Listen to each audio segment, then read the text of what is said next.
चीन और ताइवान के तनाव के बीच अब भारत की चिंता बढ़ गई है और न सिर्फ भारत बल्कि अमेरिका भी परेशान है। वजह है श्रीलंका, जो जाने अनजाने चीन का मोहरा बना पड़ा है, क्योंकि पिछले कुछ दिनों से जिसका डर था अब लगभग वैसा ही हो रहा है। चीन का स्पाई जहाज युआन वांग 5 श्रीलंका के हम्बनटोटा बंदरगाह पर आकर खड़ा हो गया है। पिछले दिनों खबर आई थी कि चीन अपने एक सर्विलांस जहाज को श्रीलंका की तरफ भेज रहा है, जहां हम्बनटोटा बंदरगाह पर उसे डॉक करना था। भारत को जैसे ही जानकारी मिली थी, भारत ने श्रीलंका से बात की और विरोध जताया और श्रीलंका ने चीन के जहाज को अपने यहां डॉक करने यानी अपने बंदरगाह पर ठहराने से इनकार भी कर दिया था। लेकिन चीन श्रीलंका की कहां सुनने वाला था, और सुनता भी कैसे, क्योंकि श्रीलंका तो पहले से ही चीन के कर्ज तले दबा है और रसूख भी वैसा है नहीं कि पलटकर जवाब दे सके।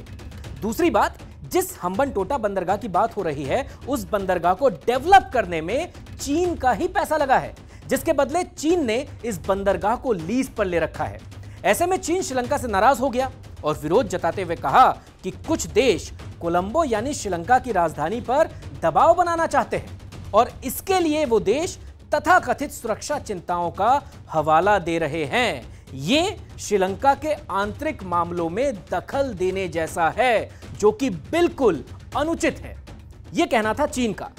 यहां चीन ने किसी देश का नाम तो नहीं लिया, लेकिन जिन देशों की बात की गई वो अमेरिका और भारत की ही बात थी, क्योंकि भारत के साथ साथ अमेरिका ने भी श्रीलंका के इस कदम का विरोध जताया था। वजह, चीन से जितना खतरा भारत को है उतनी ही ज्यादा चिंता अमेरिका को भी है। अब यहां श्रीलंका के लिए दोनों तरफ से मुश्किलें बढ़ गई। एक तरफ भारत, जो कि संकट की घड़ी में भी लगातार मदद कर रहा है।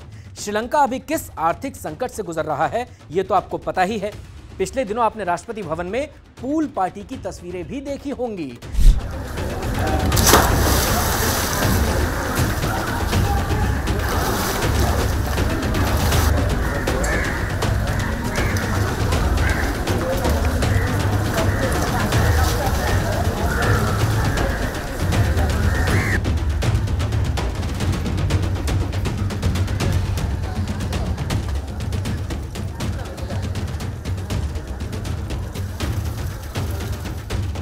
लेकिन दूसरी तरफ चीन भी तो है, जो पहले से ही मुंह बाए खड़ा है, माथे पर इतना कर्ज ले रखा है। इसीलिए तो कहते हैं कि जितनी चादर हो पैर उतना ही फैलाना चाहिए, नहीं तो आप खुद के लिए तो गड्ढा खोदते ही हैं, अपने सहयोगी और रिश्तेदारों को भी मुसीबत में डालते हैं। और अब जो हो रहा है वो यही है। श्रीलंका चीन को कुछ जवाब तो नहीं दे पाया, लेकिन अब कुछ तो कहना था ना, तो उसके विदेश मंत्रालय ने एक बयान जारी किया और कहा कि श्रीलंका एक संप्रभु देश है और अपने फैसले खुद लेता है। हाँ, और जहां तक भारत या चीन से रिश्तों का सवाल है, तो हमने संबंधों के विकास के आधार के रूप में आपसी सम्मान, आपसी संवेदनशीलता और आपसी हितों की आवश्यकता पर लगातार जोर दिया है। श्रीलंका के पास अब बचा भी कुछ नहीं था और इससे ज्यादा कुछ कहने के लिए, क्योंकि पहले तो श्रीलंका ने कर्ज ले लेकर खूब फ्री की रेवड़ियां बांटी और चीन आराम से देता गया। चीन को पता था कि अभी दे रहे हैं तो बाद में वसूलेंगे, क्योंकि चीन के इरादों से तो पूरी दुनिया वाकिफ है। इसीलिए तो कहते हैं कि कोई फ्री में अगर आपकी बहुत मदद कर रहा है तो उसकी नीयत में जरूर कुछ खोट है, क्योंकि आज की डेट में तो एक गिलास पानी भी फ्री नहीं मिलता। अब श्रीलंका को जो करना था वो तो कर चुका, अपने किए का वो भुगत भी रहा है। इसीलिए तो पीएम मोदी कहते हैं कि ये जो फ्री की रेवड़ी है ना, ये मीठी तो बहुत लगती है, लेकिन जब नुकसान पहुंचाना शुरू करती है तो बचाने वाला कोई नहीं होता।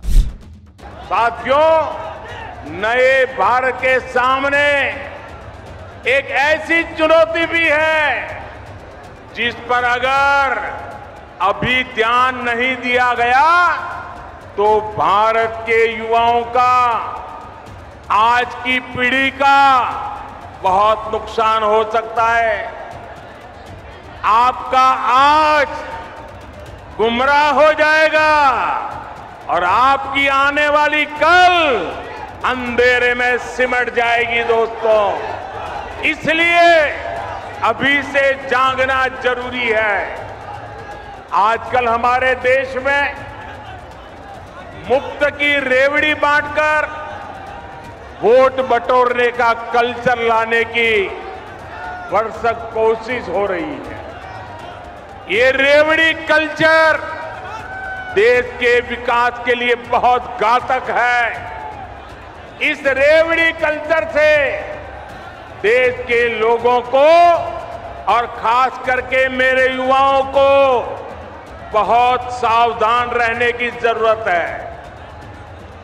रेवड़ी कल्चर वाले कभी आपके लिए नए एक्सप्रेसवे नहीं बनाएंगे, नए एयरपोर्ट या डिफेंस कॉरिडोर नहीं बनवाएंगे। रेवड़ी कल्चर वालों को लगता है कि जनता जनार्दन को मुफ्त की रेवड़ी बांटकर उन्हें खरीद लेंगे। हमें मिलकर उनकी सोच को हराना है। रेवड़ी कल्चर को देश की राजनीति से हटाना है। तो श्रीलंका का क्या होगा वो तो बात की बात है, लेकिन बड़ा सवाल यह है कि अब भारत क्या करेगा, क्योंकि चीन लगातार आक्रामक दिख रहा है। जासूसी करने वाले जहाज को भारत से कुछ ही दूरी पर ठीक नीचे लाकर खड़ा कर दिया है। दलील दी है कि वो रिफ्यूलिंग करने के लिए रुका है, यानी ईंधन भरने के लिए। लेकिन चीन की बातों पर भला भरोसा कौन कर सकता है? करीब 1 महीने तक चीन का यह जहाज यहां ठहरने वाला है। इस 1 महीने में चीन क्या क्या करेगा, यह बड़ा सवाल है, और इस सवाल का माकूल जवाब तलाशना भारत के लिए बहुत जरूरी है। क्यों, वो भी समझ लीजिए। चीन के इस जहाज पर आप गौर से देखेंगे तो आपको बड़े बड़े एंटीना लगे हुए दिखाई देंगे, जिन्हें किसी भी डायरेक्शन में मोड़ा जा सकता है। ये सैटेलाइट से भी कम्युनिकेट कर सकते हैं, यानी सैटेलाइट से भी जानकारी ले सकते हैं। इतना ही नहीं, इसका जो रेडियस है वो 750 किलोमीटर का है, और वो इतना सटीक है कि 750 किलोमीटर दूर से कोई बैलिस्टिक मिसाइल भी अगर आ रही होगी तो वो उसे ट्रैक कर लेगा। सैटेलाइट की पोजीशन को भी ये ट्रैक कर सकता है, यानी किस देश का सैटेलाइट कहां पर लगा हुआ है और वो किस तरीके से मूव कर रहा है, वो क्या कम्युनिकेट कर रहा है, यानी कि क्या जानकारी भेजी जा रही है, ये सब इस जहाज से पता किया जा सकता है। ये चाहे तो किसी खास जगह पर किसी तरह के सिग्नल भेजे जा रहे हैं या नहीं, क्या डेटा भेजा जा रहा है, उसको भी डिकोड कर सकता है। और अब जब ये भारत के नीचे यानी हम्बनटोटा पर खड़ा है, तो भारत का दक्षिणी इलाका जो है वो महफूज नहीं रह सकता आने वाले दिनों में, अगर चीन चाहे कि उसे कुछ बड़ा करना है।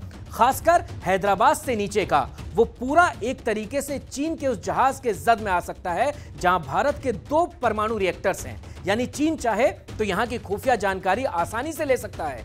इसी के साथ दक्षिण भारत में हमारे 6 बड़े बड़े बंदरगाह हैं, वहां क्या कुछ हो रहा है वो जानकारी भी चीन जुटा सकता है। इसी के साथ जहां से हम अपने सैटेलाइट लॉन्च करते हैं, यानी श्रीहरिकोटा, वो भी वहां से बहुत नजदीक है। यानी एक तरीके से अगर कहा जाए तो दक्षिण भारत में जो कुछ भी एक्टिविटी हो रही है वो चीन चाहे तो इस जहाज की मदद से पता कर सकता है, और युद्ध की स्थिति में साइबर अटैक भी कर सकता है, जो रूस यूक्रेन जंग के दौरान कई बार आपको देखने को मिली है।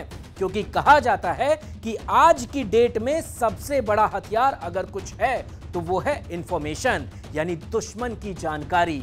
यही वजह है कि भारत चीन के इस कदम का विरोध कर रहा है। ऐसे में भारत को भी एक्शन में आना होगा, और भारत तैयारी भी कर रहा है। क्या कर रहा है वो खुफिया है, जो सार्वजनिक नहीं की जा सकती, लेकिन इतना जान लीजिए कि भारत भी एक्टिव मोड में है और हर चुनौती का सामना करने और नापाक साजिश का मुंहतोड़ जवाब देने के लिए तैयार है। वीडियो में जो जानकारी आपको दी गई है, अगर उस जानकारी से आप सहमत हैं तो वीडियो को लाइक कीजिए, शेयर कीजिए और चैनल को सब्सक्राइब करना बिल्कुल भी मत भूलिए। धन्यवाद।